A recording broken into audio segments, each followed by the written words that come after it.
Hello everyone, hope you all are doing well.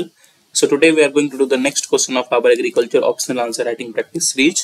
जो हमारी agriculture optional answer writing practice series चल रही है उसके नेक्स्ट क्वेश्चन को आज हम लोग करने वाले हैं. And today's question is explain the role of various NGOs that is non government organisations.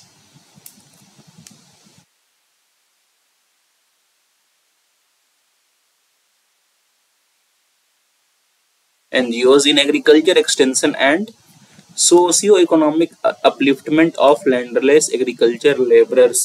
तो NGOs का क्या रोल है in agriculture extension and socio economic upliftment of landless agricultural labours. So this is a very important question. NGOs हो गई, इस पे काफी question UPSC पूछता है. तो जैसे कि NGOs हो गई आपकी, SSGs हो गई, role of SSGs in agriculture, NGOs in agriculture. आप FPOs को भी देख लेना, that is farmer producer organisations. तो ये सारी चीजें यूपीएससी क्वेश्चंस पूछ सकते हैं. These things are important, so you should be knowing all those things in detail. और सारे मैंने जो कोर्स है, अगर आप प्लेलिस्ट सेक्शन में जाओगे जो आपको एग्रीकल्चर ऑप्शनल की 2 प्लेलिस्ट्स मिलेंगी, उसमें मैंने जो मैंने कोर्स है मेरी, उसमें मैंने सारी चीज को अच्छे से डिटेल में पढ़ाया हुआ है. तो you can refer that. So and today we will discuss this question and this question was asked in UPSC CSE 2023 paper. जो एग्रीकल्चर ऑप्शनल का पेपर था 2023 का, उसमें ये क्वेश्चन आ चुकी है. So it becomes very important. और एनजीओस पे प्रीवियसली भी काफी क्वेश्चंस आ चुके हैं, एनजीओस पे, SSGs पे. So it is an important part, it is an important topic, sorry. तो इसको आप लोग अच्छे से देख लोगे and we will see how we approach this question. हम लोग देखेंगे कैसे अप्रोच करते हैं इस आंसर को, इस क्वेश्चन के आंसर को. And you should also try to write this types of answers by yourself. ऐसे क्वेश्चंस के आंसर्स आपको खुद से भी लिखने का प्रयास करना चाहिए, because the more you write the more you improve. जितना आप खुद से प्रैक्टिस करोगे उतने आपको इम्प्रूवमेंट दिखेगी अपने आंसर राइटिंग स्किल्स में. The quality of your answers will develop gradually. So please practise and try to write it by yourself also. So let's see how we approach this question. ठीक है, तो NGOs, ठीक है, तो NGOs का काफी ज्यादा रोल रहा है एग्रीकल्चर में. NGOs has a huge role in agriculture. आप चाहो तो यहाँ पे इंट्रोडक्शन में कुछ एनजीओस के एग्जांपल भी दे सकते हो, सच एज सेवा या प्रधान. ठीक है, तो these are the examples of some NGOs that has done a great job in agricultural development. हो in agricultural development, either it is agriculture extension or socio-economic upliftment of landless agriculture. तो उन सब में इन एनजीओस का काफी अधिक role रहा है. तो you can introduce by giving these examples, और एनजीओस के बारे में थोड़ा एक लाइन डिफाइन कर सकते हो.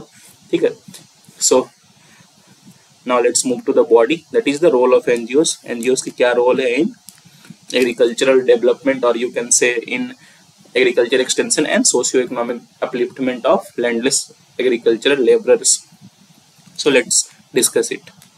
First of all, NGOs help us a lot in capacity building and training. Capacity building और training में NGOs काफी help करते हैं. ठीक है, अभी आप देख रहे हो कि मॉडर्न एग्रीकल्चर आ चुका है, या फिर सस्टेनेबल एग्रीकल्चर है,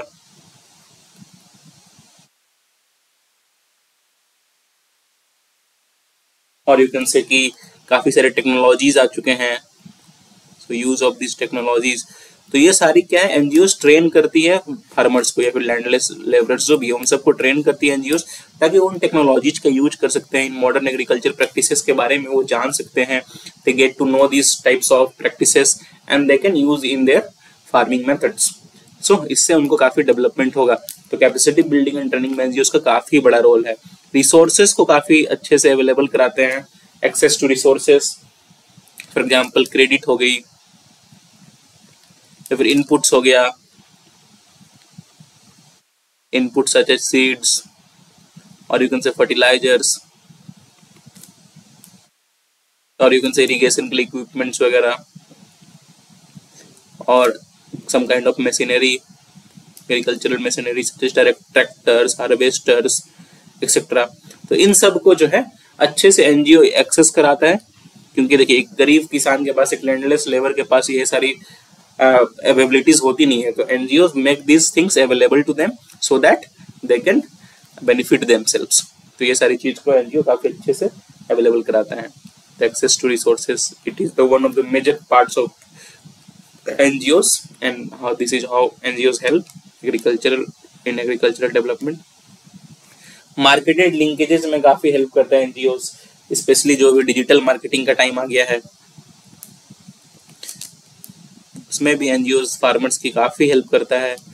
we are all know that about, जैसे एग मार्क वगैरह हो गया, एग मार्क नेट हो गया, या फिर गवर्नमेंट की जो भी मार्केटिंग को लेकर के पॉलिसीज वगैरह हैं उन सबको लेकर के अवेयर कराता है फार्मर्स को और उनको अच्छी इनकम दिलाता है. ठीक है, सो that they can get good income in the market.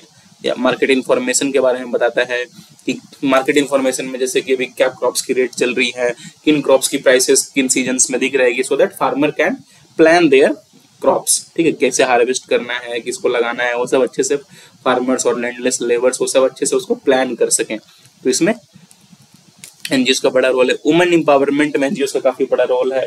काफी एनजीओस की मदद से काफी वुमेन लेड एसएचजीज खुल चुके हैं, women led self help groups खुल चुके हैं. So NGO has a huge role in women empowerment, specially in rural areas. जो landless labourers those are women are been benefited by NGO a lot. Training वगैरह तो मिल ही रही है, plus SHG में भी वो लोग को जोड़ दिया जाता है जिससे कि कोऑपरेटिव ग्रोथ वो लोग की हो सकती है. It also helps in promoting livelihood diversification. अब लाइवलीहुड डाइवर्सिफिकेशन कैसे कराता है? By awaring them of the alternatives. जैसे फार्मिंग तो ही रही, प्लस अल्टरनेटिव्स में वो लोग चाहे तो एनिमल हस्बेंड्री कर सकते हैं. ठीक है, सच एज गोट कीपिंग, गोट को रख सकते हैं, काव को यूज कर सकते हैं, काव का मिल्क वगैरह बेच सकते हैं. तो animal husbandry can be fruitful for them. Beekeeping हो गई या फिर फिशरी हो गई.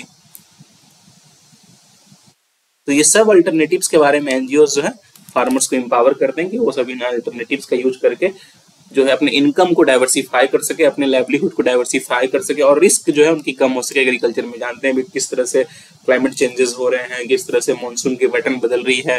तो there is the agriculture is under huge risk. So अगर आप लाइवलीहुड डाइवर्सिफिकेशन पे ये सारी चीजों पे काम करोगे तो आपकी इनकम भी डाइवर्सिफाई होती है फार्मर्स की, प्लस और उनकी जो रिस्क मैनेजमेंट है वो भी अच्छे से होती है. So it is also done greatly by the NGOs. They overall create awareness among the communities. जो भी अवेयरनेस है रिगार्डिंग गवर्नमेंट पॉलिसीज हो गई, रिगार्डिंग देयर राइट्स, सो इन सब के बारे में एनजीओस अवेयर कराता है उन्हें. They help in nurturing community participation. देखिए अब क्या होता है कि लैंडलेस लेबर्स हैं तो अकेले एक landless labour can not do a great job, पर अगर वो कम्युनिटी में काम करता है, कम्युनिटी पार्टिसिपेशन अच्छे से होता है through FPOs that is farmers producer organisations, और थ्रू एसएचजीज that is self help groups, और थ्रू कोऑपरेटिव्स.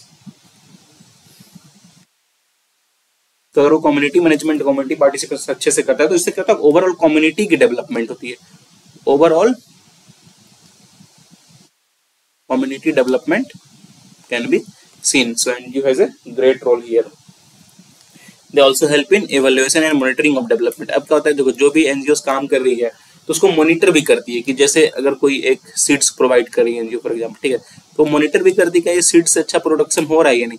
अगर नहीं हो रहा है तो उसको अच्छे से इवेल्युएट करके नेक्स्ट सीजन में और अच्छी सीड्स लाती है. तो एवेल्युएशन और मॉनिटरिंग भी एनजीओ अच्छे से करती है. इससे क्या होता है कि जो भी रिस्क होते हैं फार्मर्स के वो भी काफी कम हो जाते हैं और नेक्स्ट टाइम जो है उनकी और अच्छे से प्रोडक्शन होती है और अच्छी इनकम होती है और अच्छे से वो एम्पावर होते हैं. तो NGOs have also have a great role here. So these are some of the important points जो मैंने मेंशन किया.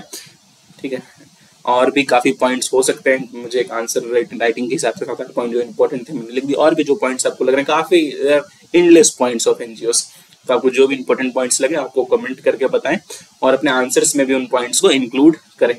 सो I hope you understand everything. एक इजी क्वेश्चन था और आई थिंक जो भी इसके पॉइंट्स होने चाहिए वो आप अच्छे से समझ चुके हों. So that is all for today. Please do like, please do share and please do subscribe. Like करें, शेयर करें, सब्सक्राइब करें. It takes a lot of hard work to make such videos for you on regular basis. Regular basis पे ऐसे videos को बनाने में काफी hard work लगता है और अगर आप लाइक करते हो, शेयर करते हो, सब्सक्राइब करते हो तो काफी मोटिवेशन मिलता है हमें कि हम और भी ऐसे वीडियोस आप सबके लिए रेगुलरली बना पाएं. So please do like, please do share, please do subscribe. That is all for today. Have a nice day. Thank you.